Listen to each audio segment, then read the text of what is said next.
चलो शांत शांत रही। 13 तारीख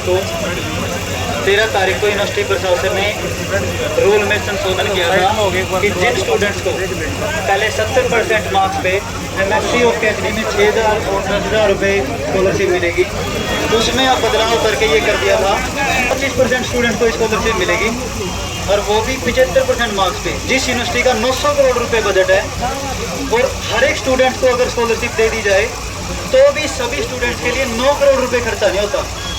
फिर भी इन्होंने इसमें संशोधन किया, पता नहीं इनकी क्या मकसद थी। तो हम इनके ऊपर गुजारिश लेके गए थे, पढ़ने में दिक्कत ना हो तो आप इस संशोधन को वापस ले लीजिए।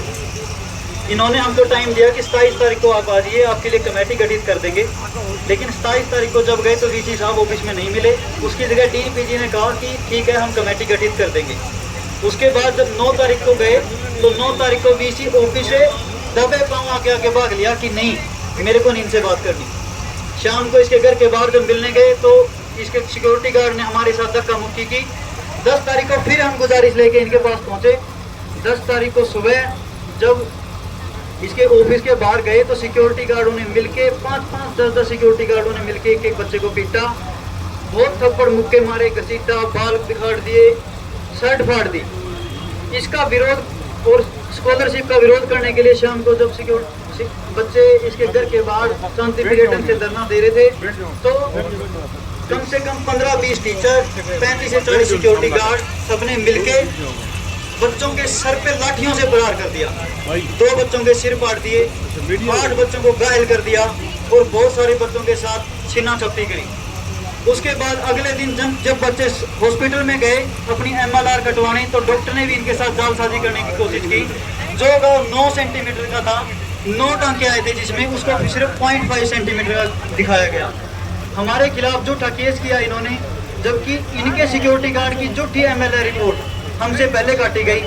जब SP ऑफिस में गए तो SP ने भी हम पे दबाव बनाने की कोशिश की और हमको धमकी दी कि अगर उनके 8 बच्चों को, उनको 8 को लेके आऊंगा तो तुम्हारे 16 को लेके आऊंगा। उसके बाद बच्चों के एजिटेशन तोड़ने के लिए कोशिश की जा रही है कि तुम्हारी डिग्री तो नहीं होने दूंगा, अंडरटेकिंग साइन करना पड़ेगा कि अगर यहाँ पे आओगे, अगर डिग्री करनी है तो पहले अंडरटेकिंग साइन करो। लड़कियों को हॉस्टल में धमकाया जा रहा है, वहाँ जाओगे तो आपकी डिग्री नहीं होने देंगे। लड़कों के और लड़कियों के कैरेक्टर पे सवाल उठाया जा रहा है और दबाया जा रहा है। हर दिन यहाँ पे धारा 163 लगा दी बच्चों के ऊपर। फिर झूठा एक इल्जाम लगा दिया कि बच्चों ने एग्जाम देते टाइम अवरोधन पैदा किया। हम कहते हैं कि अगर 163 के अंदर अवरोधन पैदा किया तो उसी टाइम गिरफ्तार कर लेते।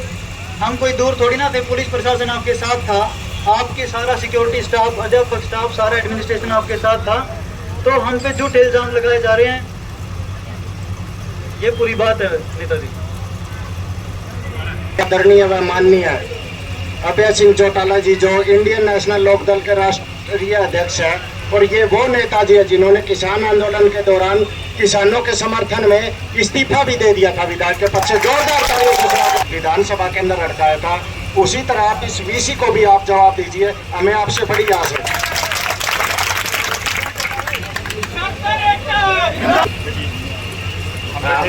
तो समझता हूँ, जब सबसे पहले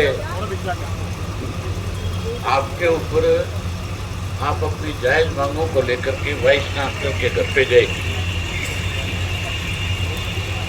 जहाँ वाइस चांसलर को आप लोगों के साथ बैठ करके बात करनी चाहिए थी, आपकी समस्या को सुन करके उसका समाधान करना चाहिए था, बजाय आपकी बात को सुनने के आपकी बात को दबाने का प्रयास किया गया और दबाया भी इस तरीके से गया कि इस यूनिवर्सिटी में मैं भी स्टूडेंट रहा हूँ। हमारे वक्त में भी बहुत बार इस तरह की स्ट्राइक्स हुई थी, बहुत बार वाइस चांसलर जो है हमारी बात को सुनता नहीं था और हम उसको अपनी बात उसके सामने रखने के लिए उसके ऑफिस का भी घेराव करते थे, उसके घर का भी घेराव करते थे और आखिर में वीसी को आकर के हमारे बीच में खड़ा होकर के सारी बातें सुन करके जो हमारी जायज मांगे होती थी उसको मानना पड़ता था। कभी भी इस तरह का किसी भी वाइस चांसलर के वक्त में इस तरह के हालात नहीं पैदा हुए कि प्रोफेसर और स्टूडेंट्स भी आपस में आमने सामने खड़े हुए। आज का जो आपका वाइस चांसलर है, इसने तो इस किस्म के हालात पैदा कर दिए यूनिवर्सिटी में कि आज स्टूडेंट का जो टीचर का एक रिश्ता है, उस रिश्ते में भी कहीं ना कहीं जहर घोलने का काम किया है। जिस ढंग से कुछ प्रोफेसर्स को अपने साथ लेकर के स्टूडेंट्स के ऊपर लाठीचार्ज किया, उनको घायल किया, उनको चोटें पहुंचाई, और उसके बाद आपकी बात को सुनने की बजाय कहीं ना कहीं आपको यहाँ बैठने पे मजबूर किया। मेरे से पहले हमारी पार्टी की तरफ से आपके बीच में हमारे आईओएसओ जो हमारा स्टूडेंट ऑर्गेनाइजेशन है, उसको जो पूरे प्रदेश में आईओएसओ का जो जगह जगह पे उन्होंने जो संगठन बनाया, उसको देखने वाले अर्जुन सिंह आपके बीच में आए, आपको आश्वासन भी दे करके गए और खुल करके कह के भी गए कि हम आपके साथ हैं। हमारी आईओसी की यूनिट जो है वो लगातार आपके साथ पिछले 13 दिन से बीच में आपके रह करके आपकी इस लड़ाई में आपका सहयोग कर रहे हैं। मैं आज इसलिए आया हूं कि समर्थन और सहयोग तो हमारा है ही है, लेकिन मैं वाइस चांसलर को ये कहने के लिए आया हूँ आपके माध्यम से, इन खास करके प्रेस के लोगों के माध्यम से, और प्रशासन को भी, जो लोकल प्रशासन जो है यहाँ का, उसको भी ये बताने आया हूँ कि जिन लोगों के खिलाफ एफआईआर में नाम दिए गए, जिन जिन प्रोफेसर ने खुद ने हाथों में लाठियाँ उठा करके, डंडे उठा करके स्टूडेंट्स को पीटने का काम किया, चोटें पहुँचाई है, चाहे उसमें रजिस्ट्रार है, चाहे कोई प्रोफेसर है, चाहे कोई सिक्योरिटी का आपका चीफ सिक्योरिटी अफसर है, उन सबको खिलाफ कार्रवाई होनी चाहिए और उनको तुरंत गिरफ्तार करना चाहिए। जहाँ उनको गिरफ्तार करें, वहीं जो स्टूडेंट का एक अधिकार है, हर यूनिवर्सिटी नहीं पूरी दुनिया के अंदर जो भी इंटेलिजेंट स्टूडेंट्स होते हैं, जो 80%, 70%, 75% मार्क्स लेते हैं, वहाँ पे हर बच्चे को स्कॉलरशिप दी जाती है। दुनिया की यूनिवर्सिटी तो हमारे बच्चों को बुला करके स्कॉलरशिप दे करके पढ़ाने का काम करती है, और हमारी अपनी यूनिवर्सिटी में जहाँ स्कॉलरशिप दी जा रही थी, उनको वाइस चांसलर अपने तानाशाह रवैये के साथ बंद कर रहे हैं। उसको बंद करने की बजाय उस स्कॉलरशिप को जहाँ 10,000 दिया जा रहा था, 10 के बजाय, क्योंकि समय के अनुसार हर चीज़ में बदलाव होता है, इस स्टाइपेंड को बढ़ाना चाहिए ताकि स्टूडेंट का और ज़्यादा हौसला बढ़े और उसको उसकी पढ़ाई में कोई दिक्कत ना आए। खास करके गरीब जो बच्चे हैं, जो फीस भरने में असमर्थ है, उन बच्चों को इससे एक मदद मिलती है, उनका स्कॉलरशिप भी बढ़े। मैं इसके लिए गवर्नर से भी बात करूंगा और मैं इसके लिए चीफ मिनिस्टर से भी बात करूंगा। उसके साथ साथ विधानसभा का जब सेशन आएगा, उस सेशन में आपकी लड़ाई को बहुत अच्छे ढंग से लड़ेंगे और सरकार को इस बात के लिए हाउस में मजबूर करेंगे कि सरकार को ये कहना पड़ेगा कि वाइस चांसलर भी बदलेंगे, उसको भी हटाएंगे, और उसके साथ साथ जिन लोगों ने स्टूडेंट्स के साथ जबरदस्ती करी है, मारपीट किया, उनके खिलाफ भी सख्त कार्रवाई हो, ये बात भी रखेंगे। मैं तो आपसे एक और बात कहने आया हूँ, आपके बैठने से मानने वाले लोग नहीं है। आपको एक कमेटी बनानी चाहिए स्टूडेंट ऑर्गेनाइजेशंस की, उसमें हर जाति विशेष वर्ग के स्टूडेंट्स को साथ लेना चाहिए, जो जाकर के बच्चों को सारी बात बता सके, समझा सके, और आप पूरे प्रदेश के अंदर हर यूनिवर्सिटी में जाओ और हर यूनिवर्सिटी के स्टूडेंट्स को अपने साथ अपना समर्थन लेने का काम करो। हमारा तो पार्टी का आपको समर्थन है, हमारे स्टूडेंट ऑर्गेनाइजेशन का भी समर्थन है। दूसरी जगह भी जहाँ जहाँ आप जाओगे वहाँ पे हमारे ISO के जो बच्चे हैं, जो वहाँ पे पदाधिकारी हैं, वो आपके साथ खड़े होंगे और वो आपकी इसमें मदद करेंगे। और आप इसमें एक बड़ी महापंचायत बुलाओ जिसमें सारी पॉलिटिकल पार्टियों के लोगों से भी कहो कि वो सारे आए और आकर के आपको समर्थन दे करके जाएं। आज इसमें राजनीति करने की जरूरत नहीं। आज तो बच्चों को इंसाफ मिले और इस तरह से कोई भी प्रशासनिक अधिकारी या कोई वाइस चांसलर अपनी तरफ से मनमर्जी ना कर सके।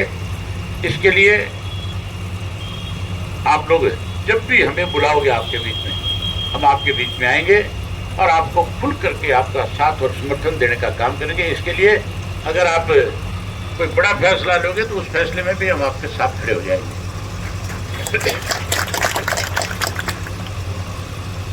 क्या है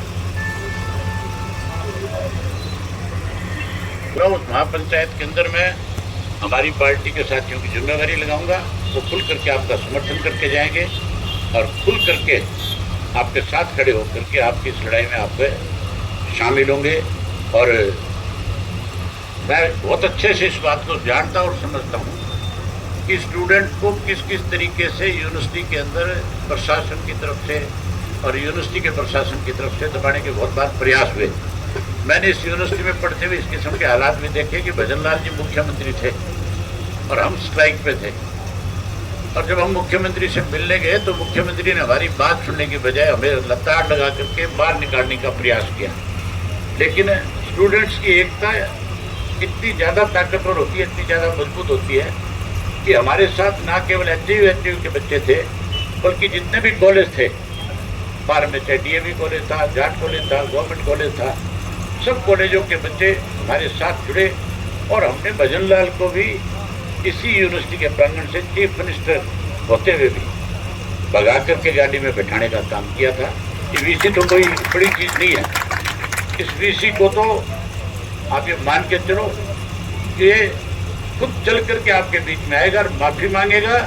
और ना केवल माफ़ी मांगेगा बल्कि अपनी गलतियों का एहसास आपके बीच में खड़ा होकर के करेगा। इस किस्म के हालात पैदा करना आप लोगों के हाथ में है। आप पूरे प्रदेश भर में जाओ और प्रदेश भर से स्टूडेंट्स का समर्थन लो, सारी पॉलिटिकल पार्टियों के पास जाओ। भाजपा की नीति रही है हमेशा से कि लोगों को लंबे समय तक एजिटेशन पे बैठा करके कमज़ोर करना। आपने देखा नहीं, किसान आंदोलन को तोड़ने के लिए इन्होंने 1 साल तक उनको बैठने पे मजबूर किया था, लेकिन उनकी ताकत इतनी बड़ी हो गई थी, उनको इतने बड़े समर्थन मिल गए थे कि आखिर प्रधानमंत्री को भी मजबूर होना पड़ा था, उसको भी माफ़ी मांगनी पड़ी थी देश के किसान से। आप सब जगह जाओ, अपना समर्थन लो। 24 की महापंचायत में भी आप सब राजनीतिक दलों को भी बुलाओ ताकि आज बारी बारी से जो है ये कहा जाता है कि ये राजनीतिक आंदोलन हो जाएगा। इसमें क्यों हमारे बच्चे नहीं पढ़ते? हर पार्टी के हर वर्ग के बच्चे आज यूनिवर्सिटी के स्टूडेंट हैं नहीं है? सारे पढ़ते नहीं पढ़ते।